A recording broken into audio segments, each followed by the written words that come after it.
ایمانداروں، مسلمان کہلانے والوں، شفاعت کے امیدواروں، ڈرو اللہ پاک سے حق تقاتہ، جیسا کہ اس سے ڈرنے کا حق ہے۔ اب اسی جملے کی تفسیر اگر کی جائے اور 2 گھنٹے روزمرہ خرچ کیے جائیں، کم سے کم 1 سال خرچ ہو جائے گا، پر قرآن کے ان جملوں کا ترجمہ ختم نہیں ہوگا۔ اللہ پاک سے ڈرنے کا کیا حق ہے، کس صورت میں ڈریں؟ اگر آج ان کا صحیح ترجمہ سمجھا جائے اور ذکر کیا جائے تو وہ ہم لوگوں کے مزاج کے مطابق مشکل بیٹھے گا۔ کیوں؟ ہمارے یہاں تو ڈر اس کو کہتے ہیں کہ آدمی نے حرام کھایا اور کہہ دیا یا اللہ توبہ میری، رشوت لی اور کہہ دیا یا اللہ معاف کر دیو، زنا اور بدکاری کی اور عرض کر دیا الہ العالمین گناہگاروں معاف کر دینا، عزیز رشتہ دار کا خون پیا اور کہہ دیا کہ یا اللہ معاف کر دے۔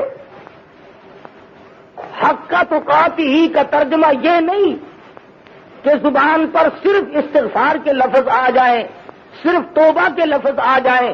حق تقاتہ کا ترجمہ یہ ہے کہ آدمی کی ہر وقت آنکھ میں آنسو ہو اور دل میں سوز و گداز ہو اور ہر وقت رونگٹا کھڑا ہوتا ہو اور رو رو کر اللہ کی حضور میں ہر وقت یہ عرض کرتا ہو مولا اگر تو نے معاف نہ کیا تو میں جاؤں گا کہاں؟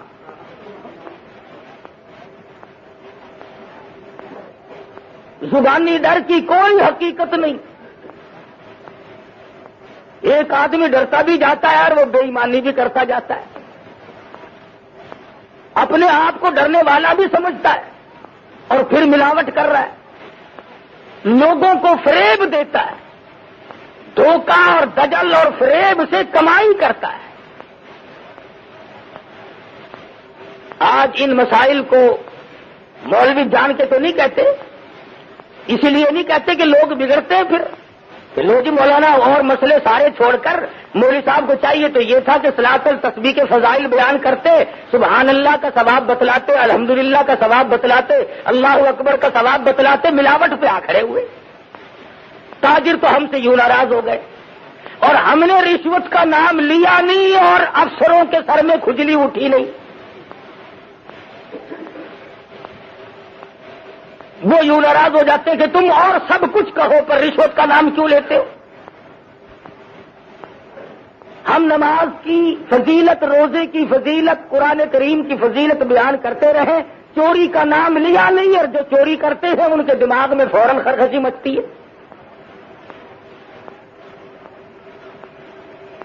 اسی طرح سے جب ہم یہ کہیں کہ صاحب کسی کی بہو بیٹی کو تاڑنا غلط ہے، ناجائز ہے، حرام ہے، تو وہ کہتے ہیں کہ صاحب مولانا لوگ مسجد میں بیٹھے رہتے ہیں، انہیں کیا قدر ہے حسن کی؟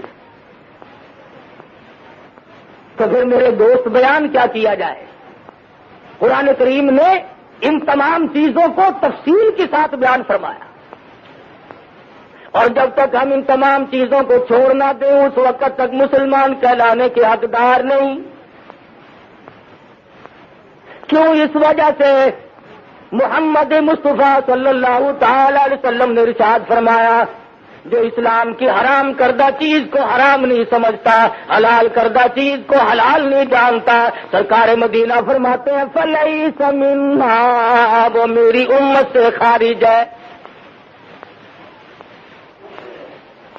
ایک حدیث پاک میں ہے، فرمایا نبی کریم صلی اللہ تعالی علیہ وسلم نے، صحابی نے پوچھا یا رسول اللہ میرے ماں باپ آپ پہ قربان ہو جائیں، عرض کرنے لگا آپ ارشاد فرماؤ قیامت کب آئے گی؟ سرکار مدینہ صلی اللہ علیہ وسلم نے جواب میں ارشاد فرمایا جب ہر گھر سے کنجری کی آواز آنے لگے۔ میں جب دورہ پڑتا تھا اور یہ حدیث سامنے آئی تو میں نے استاد سے جھگڑا کیا کافی دیر تک کہ حضرت شریف خاندان دنیا میں ہے، سعادت مند عورتیں ہیں، گھر گھر سے کنجری کی آواز کیسے آ جائے گی؟ لیکن آج کے حالات نے ثابت کر دیا، گھر میں شریف ذاتی بیٹھی ہو، کتنا ہی خاندان اونچا ہو، کیسے نیک بخت لوگ رہتے ہو، پر گھر میں ریڈیو رکھا ہے، ہر گھر سے کنجری کی آواز آج آ رہی ہے کہ نہیں؟ امام الانبیاء محبوب کبریا حضرت محمد مصطفیٰ صلی اللہ تعالی علیہ وسلم کا ارشاد پورا ہو گیا، پہاڑ اپنی جگہ سے ٹل سکتے ہیں، زمین اپنی جگہ سے ہل سکتی ہے، یہ آسمان کے ستارے چاند ٹوٹ سکتے ہیں، پر کالی کملی والے کا فرمان غلط نہیں ہو سکتا۔ حضور مدنی کریم صلی اللہ تعالی علیہ وسلم نے ارشاد فرمایا، جب لوگ گناہ کو گناہ نہ سمجھیں، جب برائی کو برائی نہ سمجھیں، جب لوگوں کے دلوں سے برائی کی برائی نکل جائے، سرکار مدینہ نے ارشاد فرمایا پھر انتظار کرو قیامت کی گھنٹی کا۔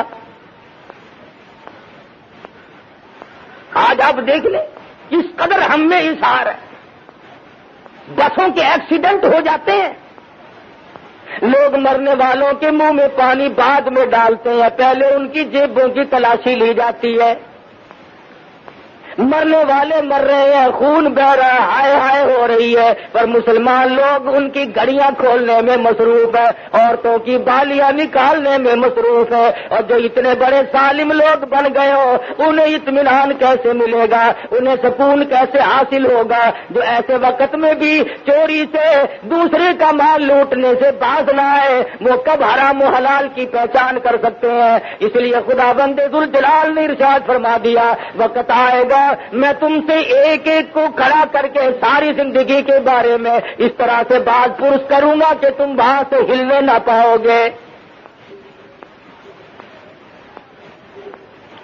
آج دین کا لوگوں نے مذاق اڑا رکھا ہے، اسلام کا تمسخر بنایا ہوا ہے، قرآن مجید کی عظمت کو لوگ کسی طرح سے بھی دلوں میں جگہ دینے کو تیار نہیں۔ اتنی بڑی بے ایمانی کرنی تو ٹھیک نہیں، کچھ تو انصاف کرو۔ تم اپنے معاملات میں غور کر کے دیکھو، عورت کو زندہ خامن چاہیے، خامن کو زندہ عورت چاہیے، اولاد کو زندہ ماں باپ چاہیے، ماں باپ کو زندہ اولاد چاہیے، مکان زندوں کے لیے، دکان زندوں کے لیے، ریل گاڑی موٹر ہوائی جہاز زندوں کے لیے، سبزی ترکاری کھانا پکانا یہ تمام چیزیں زندوں کے لیے۔ اور مسلمانوں انصاف کرو، ساری چیزیں زندوں کے لیے، پر اللہ کے قرآن کو تم نے مردوں کے سپرد کر دیا۔ سب کچھ تمہارے لیے، روپیہ پیسہ زندوں کے لیے، کھانا کمانا زندوں کے لیے، فلم تھیٹر تماشا زندوں کے لیے۔ ارے کمال کرتے ہیں لوگ، جب کوئی مر جاتا ہے بنگلے میں، کوٹھی میں، مکان میں، گھر میں، پھر ملا لوگوں کو بلایا جاتا ہے، آؤ آج تو ہمارے گھر میں قرآن کی تلاوت کرو۔ جب تک کوئی مر نہ جائے خدا کے قرآن کو گھر میں جگہ کوئی نہیں۔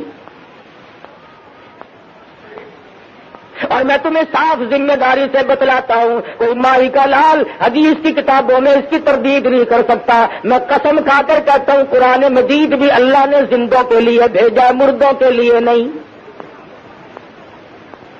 نزول مقصد قرآن مردوں کے لیے نہیں۔ میں یہ نہیں کہتا کہ اگر کوئی پڑھ کے بخشے تو ثواب نہیں پہنچتا، اتنی بات ضرور کہوں گا کہ جو پڑھ کر بخشے گا ثواب پہنچ جائے گا، بیچ میں مولوی کی مہر لگوانا ضروری نہیں۔ آپ کو کیا پتا آج خدا جانے کتنے ملا جلاب لیتے پھر رہے ہیں کہ کل کو لوگوں کے یہاں کنڈے ہیں زیادہ سے زیادہ رگڑنے۔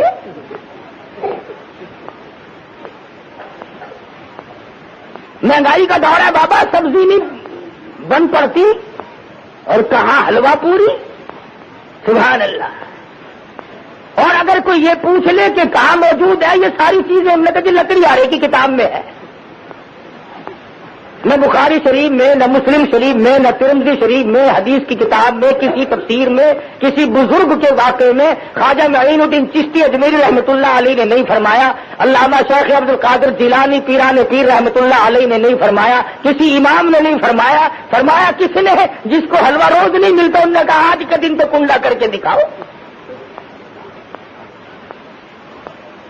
ہمارے پاس کیا رہ گیا؟ یا رسم رہ گئی یا بے ایمانی رہ گئی۔ حلال کی روٹی مشکل، او لوگوں، اس وقت تم مرتے وقت ایمان کی امید کیسے لگائے بیٹھے ہو جب لوگ سود کو منافع کہہ کر کے کھاتے ہو؟ کتے کو اگر بکری سمجھ کر کوئی آدمی حلال کر لے تو وہ حلال نہیں ہوتا، ذبح کر لے تو حلال نہیں ہو جاتا، وہ کتا ہی رہے گا۔ جو آئے اس کو کہو میاں یہ بکری ہے، کہ نہیں نہیں کتا ہے، کہ واہ واہ میں تو اس کو بکری سمجھتا ہوں۔ منافع الگ چیز ہے، سود الگ چیز ہے، سود کو منافع نہیں کہا جا سکتا۔ پھر آج مسلمانوں پہ تو راہیں بڑی کھلی ہوئی ہیں، جو چاہے کر لیں، جو ان کے جی میں آئے وہی کر گزریں، نہ موت کا غم ہے نہ قبر کا فکر ہے۔ وہ ایک امیر آدمی تھا، اس کا کتا مر گیا تو وہ رونے لگا ہو کر کے، تو پڑوسیوں نے کہا کہ کتا ہی تو مر گیا، روتا کیوں ہے؟ اور کتا خرید لے لے کہیں سے، کتے ہزاروں پھرتے ہیں۔ تو کہنے لگا میں کتے کو نہیں روتا، کیا اور کہ رونا اس بات کا ہے کہ اسرائیل نے گھر دیکھ لیا، وہ پھر بھی آئے گا ہلا ہلا کبھی نہ کبھی۔ تو چاہے جتنی صورت بنا، موت سے کسی کو مفر نہیں۔ امیر غریب پیر مولوی وزیر بادشاہ صدر ملازم افسر تمام کی موت آئے، اور اس کے لیے تیاری کی ضرورت ہے۔ اگر اس کے لیے کوئی پروگرام نہیں تو مصیبتیں آئیں گی۔ علماء اکرام رحمہم اللہ علیہ مجمعین نے لکھا ہے، ارے موت تو ایسی ہونی چاہیے۔ نبی کریم صلی اللہ علیہ وسلم کا صحابی ہے، دیوانہ پروانہ زیاد بن سکن ہے، جنگ میں شریک ہوا، جہاد میں شریک ہو گیا، جہاد فی سبیل اللہ صحابہ کرام کرتے تھے۔ بھوک کی وجہ سے چاہے کتنی تکلیف آتی تھی پھر بھی کبھی گریز نہ کرتے تھے، اور اپنے آپ کو کبھی پیچھے چھپا کر صحابہ کرام نے نہیں رکھا۔ جنگ ختم ہوا، جہاد ختم ہوا، صحابہ کرام واپس آ گئے، شہید ہوئے انہیں بھی لے آئے۔ مدنی کریم صلی اللہ علیہ وسلم بار بار پوچھتے ہیں، او لوگوں، اس صحابی کا کتنا اونچا مقدر ہوگا جس کو کالی کملی والے بار بار یاد فرما رہے ہیں۔ فرمایا زیاد بن سکن کہاں ہے؟ غازیوں میں نہیں، زخمیوں میں نہیں، شہیدوں میں نہیں، ملتا نہیں۔ صحابہ کرام بار بار جاتے ہیں، منہ پہ آجارت کر دیتے ہیں، ہمیں کہیں نظر نہیں پڑتے۔ مدنی کریم صلی اللہ علیہ وسلم نے ارشاد فرمایا، جاؤ پہاڑ پہ کھڑے ہو کر دو صحابی آواز لگاؤ، زیاد بن سکن تم کہاں ہو؟ تجھے کالی کملی والے یاد فرما رہے ہیں۔ دھیمی دھیمی سی آواز آئی، دھیرے دھیرے سے ایک غار میں سے آواز آئی، کہنے لگا میں چلنے پہ قادر نہیں، میں آنے پہ قادر نہیں، چل نہیں سکتا، شدید زخمی ہوں، تم جلدی کرو میرے پاس آ جاؤ۔ صحابہ دوڑے دوڑے جا پہنچے اور کہنے لگا جلدی کرو، مجھے اٹھا کر دوڑ کے لے کے چلو۔ کیوں کیا بات ہے؟ کہتا میری ایک تمنا ہے، میری ایک آرزو ہے، میری ایک حسرت ہے، میں چاہتا ہوں وہ پوری ہو جائے۔ صحابہ کرام اٹھا کر لیے چلے جا رہے ہیں، مدنی کریم کے قریب آ پہنچے۔ صحابہ کرام نے پوچھا بتلا تو دے تیری کیا تمنا ہے، کیا تیری آرزو ہے؟ کہنے لگا لوگوں ساری عمر دعا مانگی، الہی آخری وقت ہو، میری نظر ہو اور محمد مصطفیٰ کا رخ انور ہو، ایسی صورت میں میری موت آئے۔ صحابی کو اٹھا کر صحابہ اکرام دوڑے دوڑے تشریف لائے، اور مدنی کریم صلی اللہ علیہ وسلم نے دیکھ کر ڈولی پھیلا دی، رحمت والی گود میں صحابی کا سر رکھ لیا، حضور کی آنکھوں میں آنسو آ گئے۔ 100 کے قریب تلواروں تیروں کے زخم ہے، سر سے پاؤں تک زخمی ہے۔ مدنی کریم کے چہرے انور پہ نظر ڈال کر مسکرانے لگا۔ آپ نے فرمایا کیا بات ہے زیاد بن سکن کیوں مسکرائے؟ عرض کیا میرے آقا آج عمر بھر کی تمنا پوری ہوئی، میری آرزو پوری ہوئی، آج خوشی نہ مناؤں تو اور کیا کروں؟ میری زندگی کے آخری لمحات آپ کے دیدار میں گزر رہے ہیں۔ کیوں؟ اس لیے میں تو ساری عمر اسی تمنا میں لگا رہا، جہاد کی تمنا کرتا تھا، اللہ نے زخمی جہاد میں کیا اور موت کے لیے آپ کی رحمت والی گود مجھے عطا فرما دی۔ عشق سوزو گدا دو تو یہ ساری چیزیں بنی جایا کرتی ہیں، اور یوں خامخواہ سکھ کے عشق میں کچھ نہیں رکھا، لوگوں کو بہکانے کے لیے طرح طرح کی باتیں بنائے۔ فرمایا خون جگر دے کے خزاں میں ثمر لائیں گے، یوں تیری راہ میں سر دے کے گزر جائیں گے، کون تیری آنکھ کہے زہر ہل کو، مگر ہم تیرے عشق میں یہ زہر بھی پی جائیں گے۔ سرکار مدینہ کے سچے شہدائی اور صحیح معنوں میں محبت کرنے والے حضور صلی اللہ علیہ وسلم کی نظر زیاد بن سکن پہ پڑی۔ زیاد بن سکن نے رخ انور کا دیدار کیا۔ اور لوگوں، ہم میں سے کوئی اپنی بیوی کو دیکھتا ہوا مرے گا، کوئی اپنے بچوں کو تکتا ہوا مرے گا، کوئی کوٹھی بلڈنگ بنگلے کو دیکھتا ہوا مرے گا۔ قربان جاؤں زیاد بن سکن تیری موت پہ، تو آخری وقت میں مدنی کریم کا دیدار کر رہا ہے۔ رحمت والی گود میں دم توڑا، پیشانی پہ بوسہ دے کر سرکار مدینہ نے ارشاد فرمایا، فزت برب الکعبہ، اور نوجوان رب کعبہ کی قسم تو کامیاب ہے۔ 100 کے قریب زخم کھائے، تمنا ہے پھر بھی دل نہیں توڑا۔ آج ہم تو سکینتوں میں دل توڑ بیٹھتے ہیں، ارے صاحب ٹھیک ہے نیکی تو ہے، پر کیا کروں میں تو اس کے لائق نہیں، میں کر نہیں سکتا۔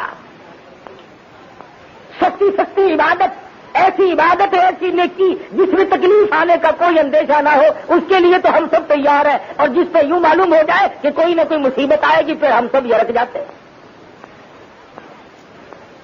رات کا وقت ہے، محمد مصطفیٰ صلی اللہ علیہ وسلم کے صحابی کا جنازہ اٹھایا گیا۔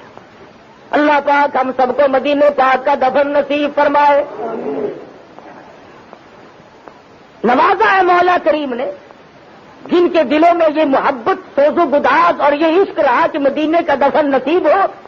مولانا بدر عالم میرٹھی رحمت اللہ علیہ کو جا کے دیکھو، مائی حلیمہ کے قدموں میں اللہ نے جگہ عطا فرما دی۔ مولانا مظفر حسین کاندلی رحمت اللہ علیہ کو اللہ تبارک و تعالیٰ نے سیدنا عثمان غنی رضی اللہ تعالیٰ عنہ کی بغل میں جگہ عطا فرما دی۔ چاہنے والوں کو ملتا ہے، پر کوئی چاہے بھی، یہ بھی کوئی رزق ہے کہ صاحب مدینے کے امام کے پیچھے نماز نہیں ہوتی، مکے کے امام کے پیچھے نماز نہیں ہوتی۔ ایک مسئلہ پوچھوں گا تم سے، ذرا بول کے بتلاؤ، تمہارے یہاں تم جس امام سے ناراض ہو جاؤ اسے رکھتے ہو؟ کہتے ہو نا کہ مولانا صاحب صبح آپ تشریف لے جائیں، بستر گول کریں اپنا۔ تم اگر ناراض ہو جاؤ تو امام کو نہیں رہنے دیتے، فوراً اسے نکال کر باہر کر دیتے ہو۔ تم اگر ناراض ہو جاؤ، متولی ناراض ہو جائے، حاجی جی ناراض ہو جائے، نمازی ناراض ہو جائے، تو کسی امام کو مسجد میں نہیں رہنے دیتے۔ حضور صلی اللہ علیہ وسلم کو اتنا بھی اختیار نہیں کہ جس سے حضور ناراض ہو اس امام کو وہاں سے ہٹا ہی دے۔ مدنی کریم کو تمہارے نزدیک اتنا بھی اختیار نہیں ہے۔ ادھر کہتے مختار کل ہو اور ادھر زبردستی ہو رہی ہے، حضور ناراض ہے اور امام مصلی پہ چڑھے کھڑے ہیں۔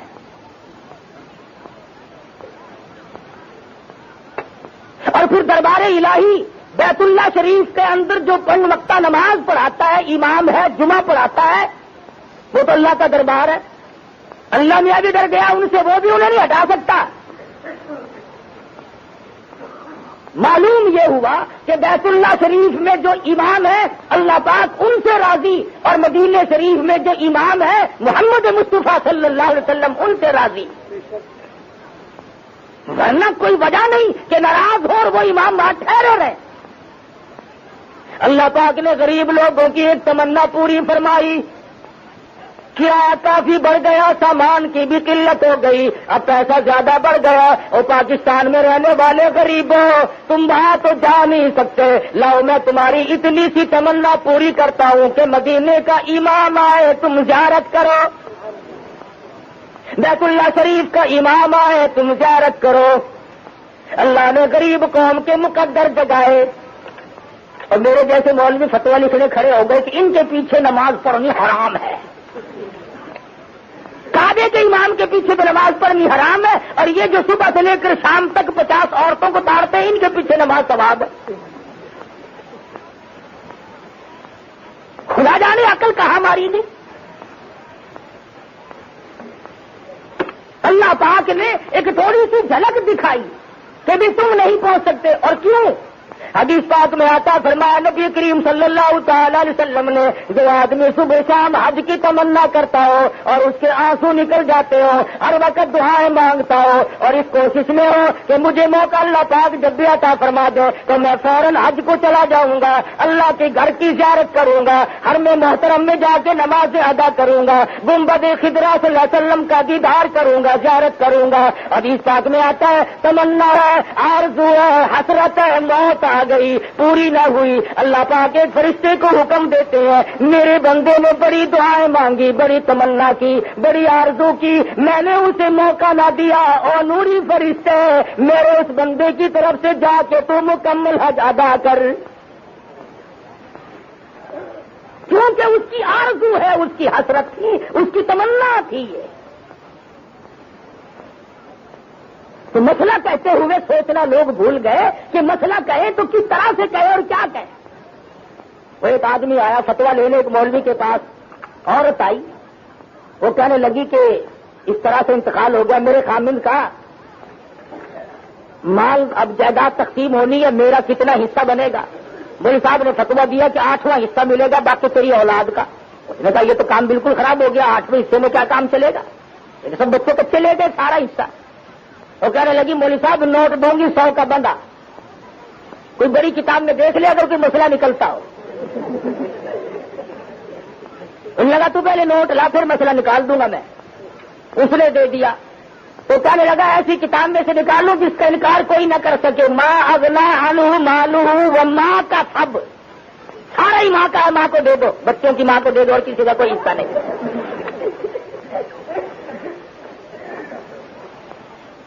جب یوں مسئلے ہونے لگے پھر آپ اندازہ لگائے خیر کہاں سے آئی۔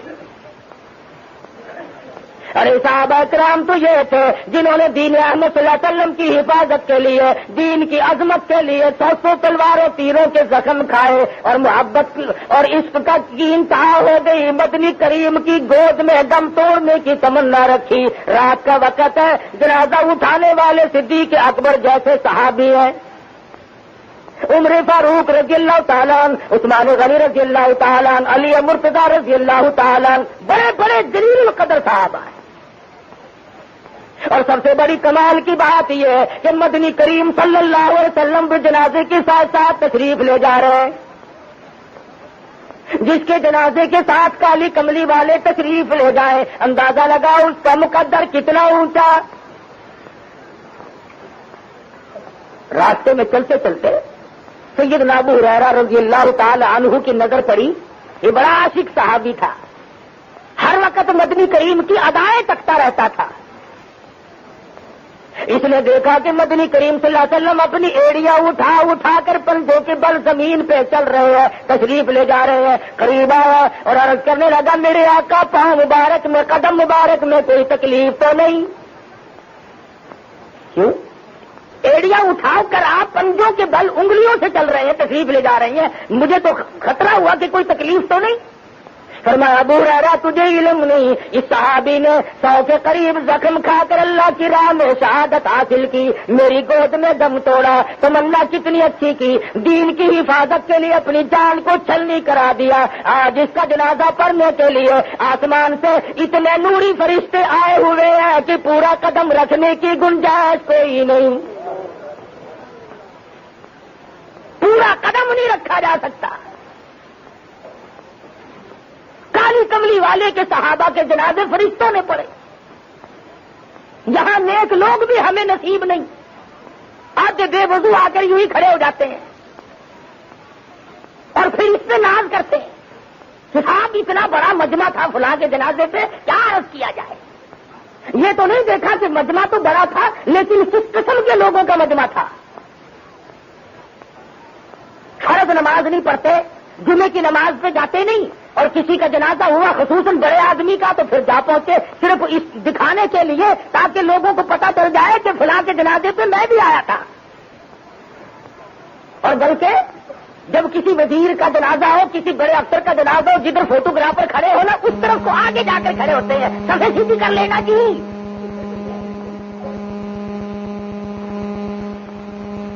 ایک آدمی اور آ رہا ہے، انتظار کرو تاکہ سب کو پتہ چل جائے کہ میں بھی آیا ہوں۔ ہے کتنا جنید بغدادی، تیرے آنے سے بخشش ہو جائے گی بس۔ ذہنی تماشا دیکھو کہ آج نیتیں کس قدر بگڑ گئی، ہماری نیتوں میں فتور ہے۔ اگر ہماری نیتیں صحیح ہو جائیں تو یہ بات کبھی بھی نہ بنے جو اب بن رہی ہے۔ صرف تمہاری بات نہیں، پوری دنیا میں اس وقت مسلمانوں کا یہ حال ہے کہ قرآن کو ٹھکرایا اور اپنی مرضیات پہ چلے تو آج مار کھا رہے ہیں چاروں طرف۔ اب کوئی یہ ماننے والی بات ہے کہ اسرائیل کے چند بدماش یوگنڈا کے ہوائی جہاز اڈے پہ آئے اور 36 منٹ میں ان کو مار مور کے پکوڑے سے بنا کے چلے گئے؟ 36 منٹ میں سارا کھیل کھیل دیا۔ مسلمان اتنا کمزور، اتنا بزدل، اتنا گیا گزرا۔ اب تم نہیں بچے، یاد رکھو، تیار ہو جاؤ مرنے کے لیے۔ غیرت ہمارے پاس نہ رہی، شرم و حیا ہمارے پاس نہ رہی، دیانت و امانت ہمارے پاس نہ رہی، حرام و حلال کی پہچان کر کے اس پہ عمل کرنا یہ ہمارے پاس نہیں رہا۔ اب ہمارا بچنا بڑا مشکل ہے۔ پچھلے ہفتے میں انڈونیشیا میں زلزلہ آیا، 2 گاؤں سالم کے سالم زمین میں غرق ہو گئے۔ گناہ بڑوں نے کیے، خدا جانے کتنے بچے گود میں ہوں گے، کتنے بچے پیٹ میں ہوں گے، کتنے معصوم بچے بڑوں کے گناہوں کی وجہ سے زمین میں دفن ہو گئے، غرق ہو گئے۔ ابھی 1 مہینہ نہیں ہوا، فلپائن میں زلزلہ آیا، آندھی آئی، طوفان، 1 گھنٹے میں 20,000 آدمی مر گیا۔ اب موت تھوک کے بھو آ رہی ہے، اور مجال ہے ہم بدل جائیں۔ نہ میں بدلوں، نہ تم بدلو، نہ دکاندار بدلے، نہ حاکم بدلے، بالکل نہیں بدلنا، اور آگے تو چلیں گے۔ جس طرف سے ہمیں دین نے روکا ہوگا اس طرف کو اور آگے بڑھیں گے، اور آگے بڑھیں گے۔ صحابہ کرام تو اتنا سارا دیتے تھے دین احمد صلی اللہ علیہ وسلم کی باتوں کا، جو مدنی کریم سے کی ارشاد میں سے مل گیا اسی پہ عمل کرتے کرتے ساری عمر گزار دی، چاہے اس میں نفع سمجھا نقصان سمجھا۔ علا بن حضرمی سب کہہ دو رضی اللہ تعالیٰ عنہ۔ 300 کے قریب صحابہ کرام کا ایک لشکر فاروق اعظم رضی اللہ تعالیٰ عنہ نے بھیجا۔ شام کا وقت تھا، اندھیری رات شروع ہو گئی، اور قدرت خدا کی 300 اونٹ تھے، سارے ہی چھٹ کر بھاگ گئے۔ جو ان پہ لگا ہوا سامان تھا وہ بھی گیا اور خود بھی گئے۔ اب صحابہ کرام پریشان ہے کہ پانی کی بوند نہیں، گرمی کا موسم ہے، صبح کو دن نکلے گا، ہمارے محلوں میں تو کوئی تردد ہی نہیں رہا، پینے کو پانی نہیں، وضو کو پانی نہیں، کھانے کی کوئی چیز نہیں، تمام اونٹ یکدم بھاگ گئے۔ علا بن حضرمی رحمت اللہ رضی اللہ تعالیٰ عنہ نے رات کو اعلان کر دیا، اور لوگوں تیمم کر کے اللہ کی حضور میں نماز ادا کرو، اس کے بعد دعا مانگو، مولا ہماری مشکلوں کو آسان فرما۔ تمام رات عبادت کی، دعا مانگی، فجر کی نماز ادا کی۔ جس نے نماز پڑھائی تھی اس کی نظر پڑی تھوڑی سی دور پہ، پانی دکھائی دیا۔ 2-4 اٹھ کر چلنے لگے، جا کے دیکھتے تو ہیں، جا کے کیا دیکھتے ہیں کہ بہت بڑا پانی کا چشمہ بھرا ہوا ہے۔ شور مچا دیا، آ جاؤ پانی پی لو، آ جاؤ اللہ نے پانی دے دیا، آ جاؤ اللہ نے پانی دے دیا۔ صحابہ کرام ابھی پانی پی رہے تھے، ادھر سے کیا دیکھتے ہیں کہ 300 اونٹوں کی قطار یکدم خود بخود سامان سارا لگا ہوا پھر واپس آ گئی۔ اب صحابی نے کھڑے ہو کر تقریر کی اور کہا، دیکھو میں تمہیں کہاں لے جانا چاہتا ہوں۔ ڈارمینیا ایک جزیرہ ہے سمندر میں، کافر لوگ اس جزیرے میں کشتیوں اور جہازوں کے ذریعے بھاگ گئے اور وہاں جا کر محفوظ ہو گئے۔ اب ہم نے ان پہ جا کر حملہ کرنا ہے۔ صحابہ کہنے لگے جہاز نہیں، کشتی نہیں، سمندر میں کیسے گزریں گے، بڑا مشکل معاملہ ہے۔ صحابی کھڑا ہو کر کے کہنے لگا پرواہ نہ کرو، اس اللہ کی ذات پہ بھروسہ کر کے اپنی سواریوں کو سمندر میں ڈال دو، میرا یقین ہے ارادے پاک ہے، نیت پاک ہے، عمل بھی پاک ہے، زبان بھی پاک ہے، میرا یقین ہے اللہ تبارک و تعالیٰ بغیر کشتیوں کے ہمیں پار پہنچائے گا۔ چنانچہ تاریخ گواہ ہے کہ سارے صحابہ کرام نے اپنے اونٹ گھوڑے جو کچھ بھی سواری تھی سمندر میں ڈال دیا۔ صحابی قسم کھا کر کہتا ہے کسی سواری کے پیٹ کو بھی پانی نہیں لگا۔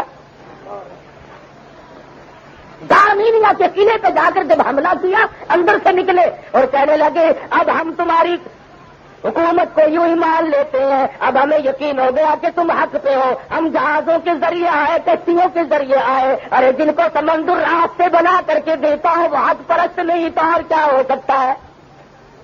لڑائی نہیں ہوئی، صحابہ کرام کو اللہ پہ انہوں نے یقین جمایا، اللہ پاک نے سمندر کو حکم دیا کالی کملی والے کے غلام آ رہے ہیں، سڑکیں بنا کر دے ان کو، جو ارادے نیک ہیں۔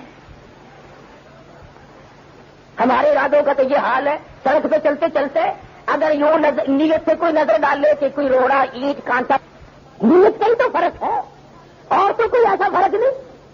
آج نیتوں میں فساد آیا تو بگاڑ ہو گیا، اعمال میں فساد آیا، زمین اور زمان میں فساد آیا، ہمارے تمام معاملات میں آج فساد آ گیا، اور یہ وجہ ہے دین احمد صلی اللہ علیہ وسلم سے بغاوت ہے۔ اللہ پاک نے کبھی بھی نافرمانی کرنے والوں کو معاف نہیں کیا۔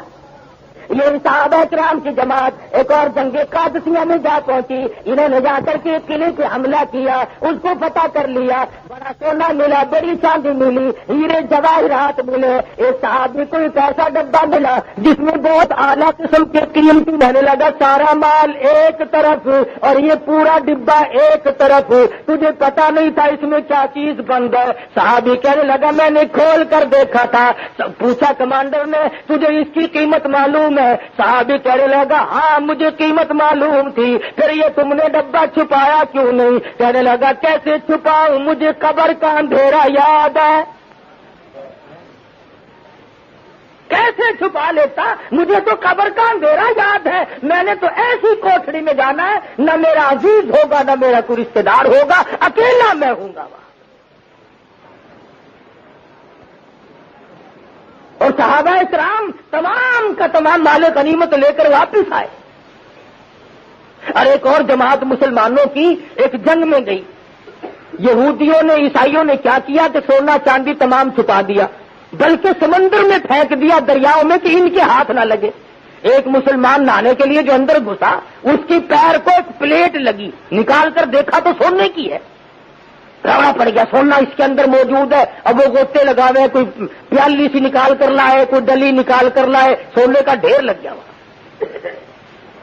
اندر کوٹھڑی میں قلعے کی ایک کبوتر بیٹھا تھا، ایک صحابی نے تیر مارا کبوتر مارنے کے لیے، وہ جو تھوڑا سا سیمنٹ کا یا چونے کا ٹکڑا تھا وہ ہٹا، وہاں سے برن برن برن برن دینار برسنے شروع ہو گئے سونے کے، انہوں نے وہاں چھپا رکھے تھے۔ اور اس کا پتہ چل جائے گا۔ یہی مسلمان تھے، دنوں میں کچھ گڑبڑ آ گئی، کسی نے دینار کچھ ادھر ادھر کر لیے، اور ایک مسلمان نے تو ایسا کیا کہ بلی ماری، اس کا پیٹ چاک کیا اور اس میں سونے چاندی اور جواہرات بھر کے اسے سی کر رسی میں باندھ کر یوں گھسیٹتا ہوا لے گیا کہ مردار کو باہر پھینک کے آؤں۔ اسی طرح سے کافی سارے لوگوں نے گڑبڑ کی۔ علماء لکھتے ہیں کہ جب یہ دولت بہانے سے ادھر ادھر کر کے جہاز پہ سوار ہو کر چلے تو غیب سے آواز آئی کہ بدجانتوں کو غرق کر دو، ایک بھی نہ بچا۔ خدا کے یہاں کسی کا لحاظ نہیں کہ یہ فلانا ہے اور یہ فلاں نہیں، وہ تو اعمال دیکھتا ہے۔ آج اعمال برباد ہو گئے جبھی تو بات بگڑ رہی ہے۔ اس لیے قرآن مجید نے صاف صاف طور پہ دیانت کے لیے، امانت کے لیے لوگوں کو سمجھا دیا، بتا دیا کہ خبردار ہو جاؤ۔ ما کان لبشر کسی آدمی کو یہ چیز شایان شان نہیں کہ وہ جس کو امانت دی جائے اس میں ذرہ برابر بھی خیانت کرے۔ حضور فرماتے ہیں امانت میں خیانت کرنے والوں کو قیامت کے دن میرا دیدار نہیں، میری شفاعت نہیں، اور لوگ اس وقت کھڑے ہو کر کے روئیں گے یا لیتنی لم اتخذ فلانا خلیلا، اے کاش ہم اللہ کے سوا، نبی کے سوا کسی کو اپنا نہ سمجھتے، دنیا کے پیچھے لگ کر یوں ہی برباد ہو گئے۔ اور فرمایا وَكَمْ أَهْلَكْنَا قَبْلَهُم مِّنَ الْقُرُونِ مِن بَعْدِ نُوحٍ، میں نے کتنوں کو پہلے برباد کر دیا نوح علیہ السلام کے بعد بھی، جب لوگوں نے بدعمالی پھیلائی، بغاوت کی، دین سے، اسلام سے منہ موڑا، اللہ کے حکم کو ٹھکرایا، خداوند ذوالجلال نے ان کو ایسی سزائیں دی کہ بچانے والا کوئی نہیں۔ ارے کبھی تو لوگ ایسے تھے، حضرت اسماعیل ہیں، بزرگ ہیں، سب کہہ دو رحمت اللہ علیہ۔ ایک دیہاتی عربی اونٹنی پہ سوار ہو کر کے گزر رہا ہے، نورانی شکل دیکھ کر پوچھنے لگا اللہ والے تیرا کیا نام ہے؟ فرمانے لگے لوگ مجھے محمد اسماعیل کہتے ہیں۔ وہ دیہاتی کہنے لگا وہی اسماعیل جو بزرگ ہے، بڑا ولی ہے؟ فرمانے لگے ہاں وہی ہوں۔ اونٹنی سے نیچے اتر آیا اور قریب آ کر کے کہنے لگا اللہ واسطے مجھے خدا کا قرآن سناؤ۔ حضرت اسماعیل رحمت اللہ علیہ نے قرآن مجید سنایا وَفِي السَّمَاءِ رِزْقُكُمْ وَمَا تُوعَدُونَ، او لوگوں تمہارا رزق آسمانوں پہ ہے، زمین پہ نہیں، وہاں سے آتا ہے۔ کہنے لگا رزق آسمان پہ ہے کہ ہاں دیکھو قرآن کہہ رہا ہے کہ میں بھی بچے کھاتا پھروں پھر یہاں۔ اسی وقت اپنی اونٹنی کو ذبح کیا، ٹکڑے کیے اور لوگوں میں مفت بانٹ دیا، اور جو تلوار پاس تھی اسے توڑ کر پھینک دیا، اور یوں کہتا ہوا جنگل کی طرف نکل گیا۔ اللہ پاک نے سچ فرمایا، میرا یقین آ گیا۔ حضرت اسماعیل رحمت اللہ علیہ فرماتے ہیں کوئی 10 مہینے سال کے بعد میں حج کو گیا، میں اللہ کے گھر کا طواف کر رہا تھا، کسی نے پیچھے سے میرا کپڑا پکڑ کر کھینچ کر کہا اللہ والے اس دن جنگل میں قرآن سنایا تھا، آج دربار الہی میں سنا دے۔ وہ مجھے پکڑ کر مقام ابراہیم پہ لے گیا، میں وہاں بیٹھ گیا، پھر میں نے چند آیتیں وہی سنائی، اس کے بعد پڑھا فَوَرَبِّ السَّمَاءِ وَالْأَرْضِ إِنَّهُ لَحَقٌّ مِثْلَ مَا أَنَّكُمْ تَنطِقُونَ۔ اللہ پاک زمین و آسمان کی قسم کھا کر فرماتے ہیں لوگوں میری بات پہ یقین کیا کرو۔ وہ دیہاتی کہنے لگا اللہ پاک کو قسم کھانے کی کیا ضرورت پڑی، بندوں کو یقین دلانے کے لیے مولا کریم قسمیں کھائے، ہم یقین نہ کریں۔ ایک مرتبہ ان آیتوں کو پھر پڑھو۔ حضرت اسماعیل نے پڑھی، دیہاتی نے چیخ ماری، مقام ابراہیم سے دھڑام سے گر کر جان دے دی۔ کبھی اللہ کا قرآن سن کر لوگوں کی روح فنا ہو جایا کرتی تھی، اب تو شرم بھی نہیں آتی، اب تو حیا بھی نہیں آتی کہ ہم خدا کے قرآن سے کتنی بغاوت کر رہے ہیں۔ مسجدوں میں قید کرو اسے بس، اس کے لیے کوئی ٹھکانہ نہیں، میرے تیرے گھر میں جگہ نہیں، عدالت مارکیٹ میں کوئی جگہ نہیں، انصاف فیصلہ کرنے کے لیے قرآن مجید کا کوئی ٹھکانہ نہیں۔ نظام مصطفیٰ سے غداری ہو رہی ہے، اللہ پاک ہمیں کب تک معاف کرے گا؟ ڈھیل دے رکھی ہے بس اسے، جب نمبر آئے گا وہ سنبھال لے گا۔ نہ وہاں سیاست چلے گی، نہ وہاں تجویز چلے گی، نہ وہاں تدبیر چلے گی۔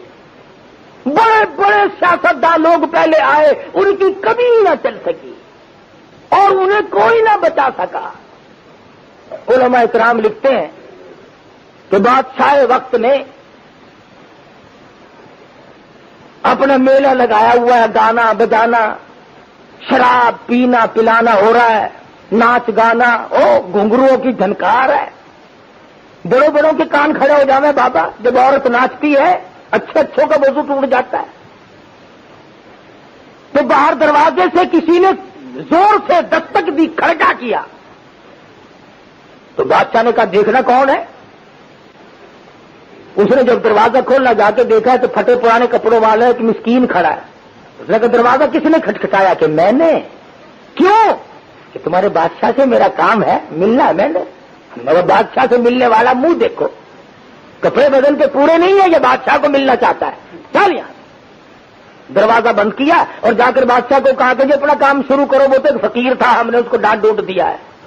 میں کہا چھوڑ دیا تم نے زندہ اس کو؟ کہ جی ہم نے اس کو پرے کر دیا، چکے کر دیا، دفے کر دیا. جس نے میرا مزہ بگاڑا اس کو زندہ نہیں چھوڑنا چاہیے تھا. چلو بھائی ساز شروع کرو، آواز آئے، شراب کا دور آئے. اس نے دوسری مرتبہ پہلی مرتبہ سے بھی زور سے دروازہ کٹکھٹایا اور چوکیدار نے آ کے جب دروازہ کھولا تو یہ چھلانگ مار کے بادشاہ کے پاس پہنچ گیا. نہیں تم کیوں آئے؟ میرا کام ہے، تیرے سے آیا کیا ہوں؟ کہنے لگا ہے کوئی جو اس کی گردن جلدی سی کاٹ دے. فرمایا میری گردن کاٹو گے؟ میں کہا اور کس کی؟ تم نے تمام مزے کا بیڑا گرک کر دیا، کرکلا کر دیا سارا، جلدی گردن کاٹو اس کی. میں کہا میری کاٹو گے؟ میں کہا اور کس کی؟ میرا ذرا سا کام ہے ایک آپ سے کام. میں کیا کام ہے؟ کان میں کہنے کا ہے. چل کان میں کہنے کا ہے. ذرا سا کان کے منہ قریب کر کے کہا میری گردن کاٹے گا. میں کہا کہ میں تو بالکل موت ہوں، اسرائیل ہوں میں تو. بس سنتے ہی دیکھنا کہ دیکھنا ابھی دیکھنا ذرا سی مہلت دو، بڑی مہربانی ہوگی. ابھی ان کا بدماش ہم مہلت چاہتا ہے، ابھی تو گردن کاٹ رہا تھا میری.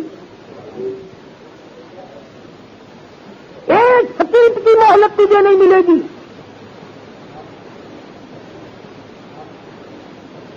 ان نے کہا مہربانی کر کچھ تھوڑی سی دیکھنا، آپ لوگ بڑے کریم ہوتے ہیں، بڑے مہربان ہوتے ہیں. میں نے تیرے جیسے کے لیے مہربان. فرمایا جاء اجلها لا يستأخرون ساعة ولا يستقدمون. جب موت کا وقت مقرر آ پہنچا تو ایک سیکنڈ ادھر ادھر نہیں، کوئی نہیں ادھر ادھر کر سکتا.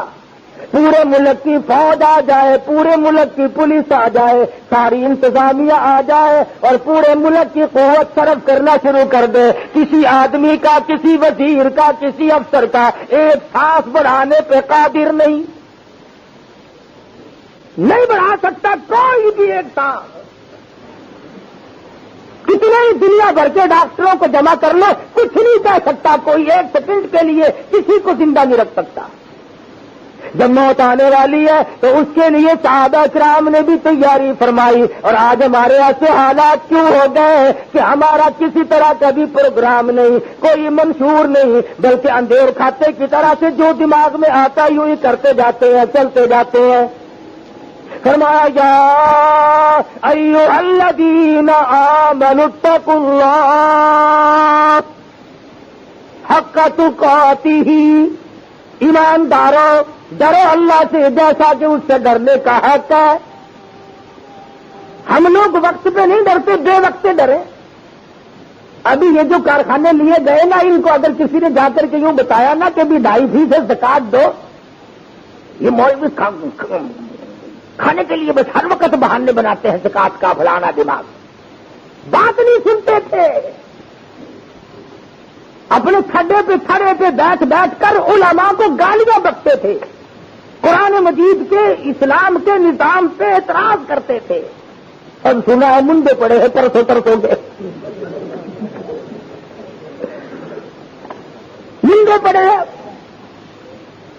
ایک قانون آیا، ان نے کہا باہر ہو جاؤ. میں کہا جی کیا بات ہے؟ میں کہا باہر ہو جاؤ. بسم اللہ الرحمن الرحیم. زکات نہ دی، خیرات نہ دی، سگا بھتیجا بھوکا مرتا رہا، چھوٹا بھائی بھوکا مرتا رہا. تیرے بچے شہنشاہ جیسے کپڑے پہنتے رہے اور تیرے سگے بھائی کے بچے فقیروں والے کپڑے پہنتے پھرے. کبھی شرم نہ آئی کہ یہ میرے بھائی کی اولاد ہے، یہ میرے باپ کی نسل ہے، یہ میری بہن ہے، یہ میری خالہ ہے، یہ میری پھوپھی ہے، یہ میرے ساس سسر ہے، یہ میرا سالہ. کبھی سلوک کرنے کی کوشش نہ کی. تو اللہ میاں کا یہ تو نظام ہے، یا تو وہ 2.5% مانگتا ہے یا پھر وہ سارا ہی لے لیتا ہے انہیں کئی طرح پلہ جا رہا کھڑا ہو کے. اور ابھی صرف اسی پہ بس نہیں، اور خدا جانے کس کی چیز کا نمبر ہے. ہمیں تو ڈر نہیں، ہم تو ہر وقت کہتے ہیں کہ ہمیں قومی ملکیت میں لے لو پھٹافٹ.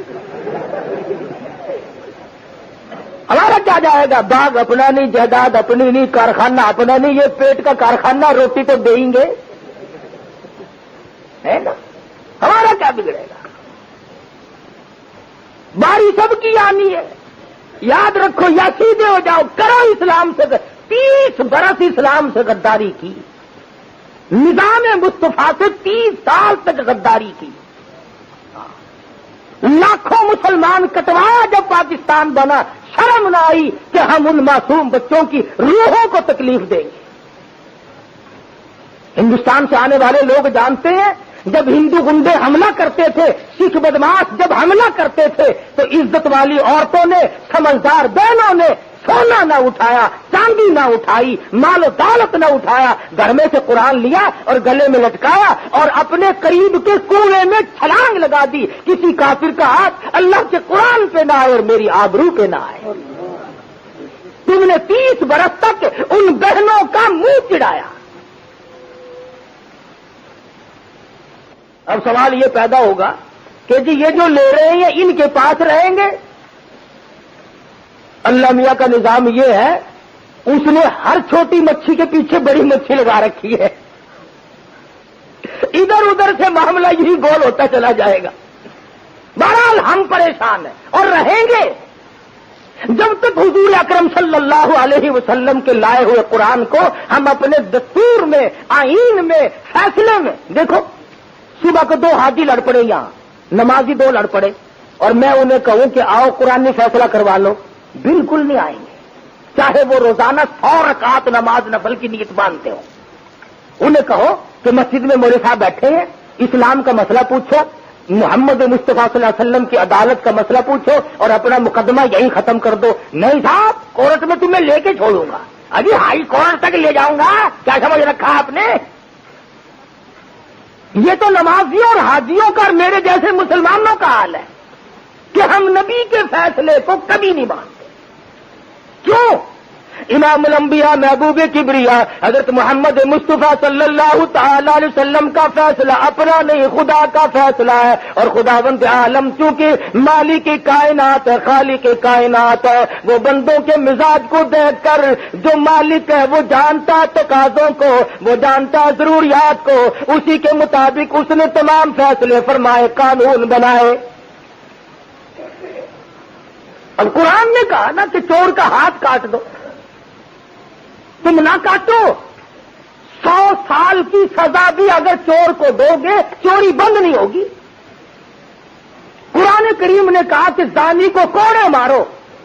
تم اگر زانی کو چمڑا ادھیڑ دو، قتل کر دو، لیکن زنا بند نہیں ہوگا جب تک کہ سرکار مدینہ کا لایا ہوا دستور نافذ نہ کیا جائے. یہ تو آقا کے اور اللہ میاں کے قانون میں برکت ہے کہ جرائم کو روک دیا جائے. قانون تو اب بھی ہے، پولیس پکڑتی بھی ہے، مقدمے بھی چلتے ہیں، چوروں کو کون سا کھلم کھلا چھوڑتے ہیں. ہاں ایک بات تو ہے، اگر اس قسم کا کام کرنے والے حصہ ڈال لیں پھر ماشاءاللہ کام چلتا رہتا ہے. پتی ہوتی ہے نا، پتی اگر ڈال لی جائے نا پھر کام کھپ جاتا ہے. میں یہ کہتا ہوں کہ نظام مصطفیٰ جو ہے وہ چوری کے معاملے کا ہو، وہ زنا کے معاملے کا ہو، وہ قتل و قتال کے معاملے کا ہو، کچھ بھی ہو، دنیا کا پورا نظام، عبادات، اخلاق، معاملات، لینا دینا، خرید و فروخت، حکومت، تجارت، تمام کی تمام جب قرآن مجید نے بیان کی ہے، اس کی تکذیب کرنے والے، اس کو تردید کرنے والے، اس کو چھوڑنے والے مسلمان ہو کر کے اطمینان کی زندگی کبھی نہیں گزار سکتے. ہاں اگر اسلام اور ایمان کا انکار کر دیا جائے پھر اور بات ہے. سیدنا فاروق اعظم سب کو رضی اللہ تعالی عنہ دور خلافت ہے. ایک عیسائی جاسوس آیا مدینے میں اور مسلمانوں کو کہنے لگا، کیوں بھائی تمہارا ایوان صدر کہاں ہے، شاہی محل کہاں تمہارا؟ نے کہا یہ جناب کے پیچھے. نے کہا یہ آدھا چھپا ہوا اور آدھا ننگا. نہیں یہ کہ ہاں یہی تو ہے. نہیں یار میرے ساتھ مذاق نہ کرو, اپنے شاہی محل بتاؤ جہاں تمہارا بادشاہ رہتا ہے. انہوں نے کہا خدا کی قسم یہی ہے. نے کہا اچھا کہاں تمہارا بادشاہ؟ کہ ہمارے یہاں بادشاہ نہیں ہوتا, خلیفہ ہوتا ہے, نبی کا جانشین ہوتا ہے. انہوں نے کہا ہے تو لکڑیاں چننے گئے جنگل میں. بادشاہ آج تو چپراسی بھی لکڑیاں چننے جا سکتا. سیدنا فاروق اعظم رضی اللہ تعالی عنہ کے بارے میں جب یہ سنا تو وہ حیران ہو گیا اور کہنے لگا مجھے بتاؤ کدھر کو گئے ہیں؟ تو لوگوں نے کہا یہ راستہ ہے جنگل کا. یہ ادھر کو چلتا چلتا چلتا چلتا جب پہنچا, دیکھتا کیا ہے کہ امیر المومنین خلیفۃ المسلمین سیدنا عمر فاروق سب کو رضی اللہ تعالی عنہ آرام سے زمین پہ درخت کے نیچے سوئے ہوئے. یہ تھا عیسائی. اس نے کہا کام بن گیا.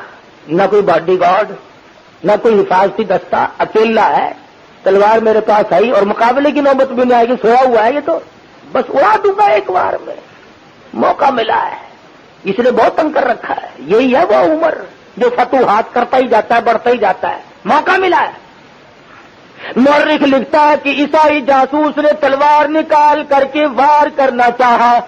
فاروق اعظم کے سرہانے کی طرف سے ایک شیر نکلا, منہ پھاڑ کر اس کی طرف چیرنے کے لیے آیا. شور مچانے لگا, ہائے میں کھا لیا, ہائے میں مر گیا, ہائے مجھے چیر ڈالا, ہائے مجھے تباہ کر دیا. اے عمر جلدی اٹھو, مجھے بچائیو بچائیو, میں مر گیا. فاروق اعظم اٹھے, آج اور دوسرا ہے کوئی نہیں, اور یہ شور مچائے مر گیا, ہائے مر گیا, توبہ میری, ہائے مر گیا. نے کہا ہوا کیا تجھے؟ یہاں تو کوئی دکھائی نہیں دیتا, کیا بک رہا ہے؟ انہوں نے کہا تم مجھے سنبھال لو, مجھے سنبھال لو, پھر بتاؤں گا اصل بات. فاروق اعظم نے تسلی دی, پکڑا, بٹھایا. اس نے کہا بتا. انہوں نے کہا کیا بتا؟ انہوں نے کہا بتاوے گا بھی کہ اصل بات یہ میں نے یوں کر کے ارادہ کیا, میں وار کرنا ہی چاہتا تھا کہ تیرے سرانے کی طرف سے کہ شیر آیا اتنا بڑا, منہ پھاڑ کر مجھے کھاتا تھا, پھاڑتا تھا. سمجھ میں آ گئی نا یہ بات؟ آگے سب کی سمجھ میں. اب حضرت عمر رضی اللہ تعالی عنہ نے آگے سے یہ نہیں فرمایا کہ تجھے پتہ نہیں ہے میں کتنی نفل پڑھتا ہوں, تجھے معلوم نہیں ہے کہ میں کتنی تلاوت کرتا ہوں, تجھے پتہ نہیں ہے میں کتنی خیرات کرتا ہوں, اس لیے میری حفاظت کرتا اللہ میاں, شیروں سے کراتا ہے. بلکہ فرمایا عیسائی جاسوس تجھے معلوم ہونا چاہیے میں رب العالمین کی زمین پہ انصاف کرتا ہوں. سب سے بڑی عبادت انصاف ہے, انصاف. یہ نہیں فرمایا کہ میں نفل بہت پڑھتا ہوں, فرمایا تجھے جان لینا چاہیے کہ میں احکم الحاکمین کی زمین پہ عدل کرتا ہوں, انصاف کرتا ہوں, بے ایمانی نہیں کرتا, ظلم کسی پہ نہیں کرتا. پتہ چلا عدل اور انصاف جو ہے وہ روشنی ہے. اب اللہ پاک کا یہ اپنا حکم ہے, وہ خود ہی حفاظت فرمائے, یہ شیروں سے حفاظت کرا لے. سیدنا امیر معاویہ سب کہو رضی اللہ تعالی عنہ, ان کا امیر لشکر ہے عقبہ بن نافع. افریقہ کے گھنے جنگل میں جہاں دلدل بھی ہے, درخت بڑے قریب قریب ہے, بڑے موذی جانور رہتے ہیں, شیر ہیں, چیتے ہیں, بگیاڑ ہے, سانپ بچھوؤں کی بڑی تعداد ہے. اب عقبہ بن نافع کہنے لگے ہم یہاں پہ چھاونی بنانا چاہتے ہیں. مسلمان کہنے لگے یہ تو بڑی خطرناک جگہ ہے, یہاں بڑے بڑے جانور موذی کھا جائیں گے, انسان آج تک یہاں آیا کوئی نہیں. عقبہ بن نافع فرمانے لگے ان کا علاج میرے ذمہ چھوڑ دو, تم چھاونی بنانے کی تیاری کرو. صحابی درخت پہ چڑھا اور آواز کہنے لگا او شیروں, او بگیاڑوں, او چیتوں, او سانپ بچھو, تمام جانوروں کے نام لے لے کر کے کہا میں غلام ہوں محمد مصطفیٰ صلی اللہ علیہ وسلم کا, اور ہم یہاں چھاونی بنائیں گے مستقل. اس لیے میں حکم دیتا ہوں 24 گھنٹے کے اندر اندر جنگل کو خالی کر دو, جو ملے گا اس کے بعد اسے قتل کر دیا جائے گا. مسلمان جنگل کے جانوروں کو چیلنج کرتا ہے, اور مورخ لکھتا ہے کہ جب لوگوں کی نظر پڑی تو شیر قطار بنا کر، سانپ اپنی قطاروں میں، بگیاڑ اپنی قطاروں میں، چیتے اپنی قطاریں بنا بنا کر کے جنگل سے نکل رہے تھے۔ تمام مسلمان کھڑے ہو کر کے جانے والوں کا تماشا دیکھ رہے تھے۔ کبھی تم ایسے تھے کہ تمہارے جنگل کے جانور بھی تابع تھے، سمندروں کا پانی بھی تمہارے تابع تھا، کبھی ہوا بھی تمہارے تابع تھی، اور آج تم خود مر رہے ہو، تمہارا اس دنیا میں پرسان حال اور تمہیں سنبھالنے والا کوئی نہیں۔ کبھی اس کی وجہ نہیں سوچی کہ آخر ایسا ہو کیوں گیا، کیوں ہوا ایسا؟ اس کا واحد سبب یہ ہے کہ نظام مصطفیٰ صلی اللہ علیہ وسلم سے غداری ہے۔ دنیا کے مسلمانوں نے قرآن کے نظام کو چھوڑ دیا، اسلام کے نظام کو چھوڑ دیا، سرکار مدینہ کے لائے ہوئے دستور کو چھوڑ دیا، اپنی مرضی کا نظام چلایا۔ اللہ پاک اس سے ناراض ہوتے ہیں۔ فرمایا لوگوں آؤ بچ کے دکھاؤ، میں تمہیں کس طرح پہ ٹھکانے لگاتا ہوں۔ رات لوگ حیدرآباد میں کہہ رہے تھے کراچی سے کئی بسیں آتی آتی پانی میں جو گھسی، کئی بسیں لڑک گئی، اور ایک دلہن جس کو کراچی سے لا رہے تھے پانی میں جب بہنے لگی، اس کے خامند نے چٹیاں پکڑی تو وہ ہاتھ میں رہ گئی اور وہ پانی میں بہ گئی اور مر بھی گئی۔ اس نے کیا مہندی اس لیے لگائی ہوگی کہ میں راستے میں ڈوب جاؤں گی؟ کتنے دن پہلے ماں باپ نے سہیلیوں نے بٹھایا ہوگا گھر میں کہ تو دلہن بن کر جائے گی، اسے معلوم تھا کہ میں تو ٹھکانے پہنچنے بھی نہ پاؤں گی۔ اور ابھی پچھلے ہفتے میں لال پور سرگودے کے درمیان میں ایک بس آئی فاٹک پہ، ڈرائیور کے ہاتھ پاؤں پھول گئے، وہ تو چھوڑ کے نکل گیا، 26 آدمیوں کے چھیچڑے اڑ گئے، براتیوں کے، اور قدرت خدا کی اسی بس میں دولہا دلہن دونوں بچ گئے۔ جنہیں بسانے چلے تھے وہ بچ گئے، جو بسانے والے تھے وہ اڑ گئے۔ اس لیے کہتا ہوں ہر وقت اللہ پاک سے ڈر، اس سے ڈرنے کا یہ حق ہے کہ اٹھتا بیٹھتا کھاتا پیتا لکھتا سوچتا تمام معاملات میں اللہ سے ڈر کر حق کا تو قاتی ہی ایسا ڈر جیسا کہ اس سے ڈرنے کا حق ہے۔ صحابہ کرام ڈرا کرتے تھے، تمام معاملات میں ڈرتے تھے۔ سیدنا عمر فاروق سب کہو رضی اللہ تعالیٰ عنہ فرماتے ہیں کہ میں نے ساری عمر تمنا کی کہ میں ابو بکر صدیق سے نیکیوں میں بڑھ جاؤں، لیکن ایک دن ایسا آیا میں نے یہ تمنا کرنی چھوڑ دی، یہ تمنا کرنی میں نے چھوڑ دی۔ کون سا دن؟ امیر المومنین خلیفۃ المسلمین سیدنا ابو بکر صدیق سب کہو رضی اللہ تعالیٰ خلافت کا دور ہے۔ عمر فاروق فجر کی نماز کے بعد ایک بڑھیا محتاج کے دروازے پہ چلے گئے، آواز دی برتن لا، میں پانی بھر کے لا دوں، اور جو تیرا کام کاج جو مجھے بتا دے۔ اندر سے آواز آئی جزاک اللہ، اللہ پاک تجھے جزائے خیر عطا فرمائے، تجھ سے پہلے کوئی اور سارے کام کر کے چلا گیا۔ حیران ہے کون ہے ایسا آدمی؟ نماز پڑھتی تو میں آیا ہوں، نماز سے پہلے کون آ گیا؟ فاروق اعظم اگلے روز اذان کے بعد فجر کی نماز سے پہلے پہنچے، بوڑھی اماں برتن دے، پانی بھر کے لا دو، تیرا اور جو کاروبار ہے مجھے بتا دے میں کر کے جاؤں۔ آواز آئی جزاک اللہ، اللہ پاک تجھے جزائے خیر عطا فرمائے، تیرے سے پہلے کوئی اور سارا کاروبار کر کے چلا گیا۔ کون ہے ایسا؟ تیسرے دن اذان سے کافی دیر پہلے پہنچے، دیکھتے کیا ہے کہ ایک آدمی بڑھیا کے مکان میں داخل ہو رہا ہے اور دونوں کندھوں پہ 2 گھڑے پانی کے بھرے ہوئے رکھے ہوئے ہیں۔ تو فاروق اعظم باہر بیٹھ گئے، دیکھوں گا نکلتے ہوئے کو یہ ہے کون۔ جھاڑو دی، کھانا پکایا، اس معذور محتاج عورت کو کھلایا، برتن صاف کیے، سارا کام کر کے جب باہر نکلے فاروق اعظم نے آواز دی، وہ جانے والے بتا تو دے تو کون ہے؟ فرمایا عمر کیا لے گا پوچھ کر، میں تیرا بھائی ابو بکر صدیق ہوں۔ خلافت ہو، حکومت ہو، اقتدار پہ بیٹھے ہوں، معذوروں اور محتاجوں کا پانی بھرتے پھرے۔ آج تم کسی سے راستہ تو پوچھ کے دکھا، راستہ بتانے والے نہیں ملتے، بڑے اسٹیشنوں پہ گاڑیاں پوچھو یہ کہاں جائے گی، بولتے ہی نہیں بولتے۔ وہ اتنے مقام پہ پہنچ کر کے بھی غریبوں، معذوروں اور محتاجوں کی رات دن خبرگیری کرے. صبح کسی سپاہی کو کہہ کر دیکھنا کہ ذرا یہ ایک چارن نہیں کہ ہری مرچیں تو لانا، ایسی لا کے دیکھنا، یاد رکھو گے. ہاں کسی کو کہہ کے تو دیکھو تم. وہ زمان نہیں چلا گیا، وہ لوگ ہی رخصت ہو گئے جو دوسروں کے کام آیا کرتے تھے. اب تو جہاں تک ہوگا دوسرے کو برباد کریں گے، بے عزتی کریں گے ایک دوسرے کی.